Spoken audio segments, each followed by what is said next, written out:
Hey all welcome back to our channel. Blog వచ్చేసి మేము ఈరోజు ఇంట్లో పన్నీర్ కర్రీ చేస్తున్నాం.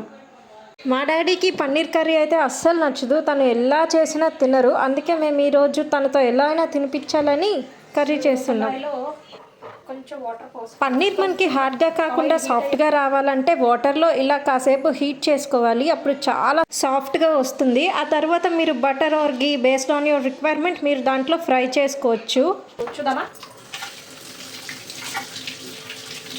ఒక 5 minutesలో అదైతే అయిపోతుంది. ఆల్మోస్ట్ కొంచెం సిమ్లో పెట్టి రీజన్ మా డాడీ పన్నీర్ అంతగా తినరు చాలని మేము ఇలా ఈ పన్నీర్ని నేను గీలో కొంచెం పసుపు చిల్లీ పౌడర్ వేసి ఫ్రై చేస్తున్నా. ఇప్పుడు బయట పీస్ కొంచెం హార్డ్ అయి విరిగిపోదు, లోపలంతా మనకి సాఫ్ట్గా ఉంటుంది. చాలా ఈ టిప్ నాకు మా అత్తగారు నేర్పించారు. ఇప్పుడు గ్రేవీ కోసం రెడీ చేసుకున్నాం.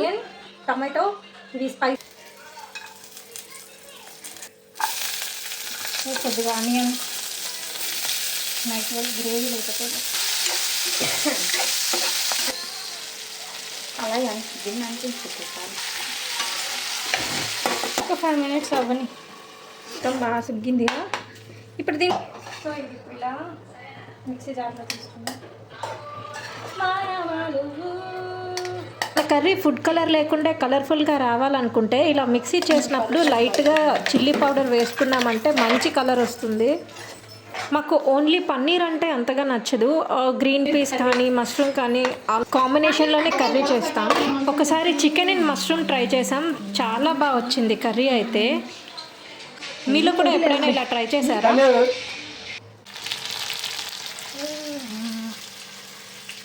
పార్లల్గా మా వదిన కూడా ఇటు సైడ్ రసం చేస్తుంది. ఒకరు తీసుకు పోపు పెడుతుంది అనుకుంటా. మా గౌరీ రసం చాలా బాగా పెడుతుంది. మా ఇంట్లో అందరికీ చాలా ఇష్టం తిని చేసే వంటలు అంటే. ఇంకా దానికి ఓపిక కూడా చాలా ఎక్కువే, చాలా స్పీడ్గా చేసేస్తుంది ఏం అడిగినా సరే. ఇప్పుడు మన గ్రేవీ కొంచెం కుక్ అయింది కదా, అప్పుడు ఇలా పన్నీర్ పీసెస్ వేసుకొని ఒక 5 minutes కుక్ చేసుకుంటే అంతే మన కర్రీ రెడీ. మీకు ఈ వీడియో నచ్చినట్టయితే please do like, share and subscribe to our channel.